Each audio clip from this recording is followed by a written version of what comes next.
mga idol, so may papakita ko sa inyo yung patio lights, no? So etong patio light na to, mga idol, is meron siyang tatlong klaseng variant, no? So meron siyang 7 meters, 10 meters, tapos 15 meters. Etong variant na sa akin is 15 meters, mga idol. So ito papakita ko sa inyo.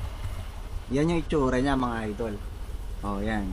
Tapos ngayon, ito yung panel niya. Solar to, mga idol, ah. Tingnan niyo, pag tinapat natin sa liwanag, ayan, oh, nagcha-charge siya, di ba? Lupit, oh. Ngayon, pag binaba natin, oh, wala na ilaw. Oh, di ba? So ngayon, meron siyang 8 modes. Ito yung number 8 niya, steady, no? 2, 1. Yan, number 1. 2, 3, 4, 5, 6, 7, 8. No? So, yan yung patio lights, no? Tapos, ito yung kasama niya, remote. Yan. So, mga idol, nasa yellow basket lang natin yan.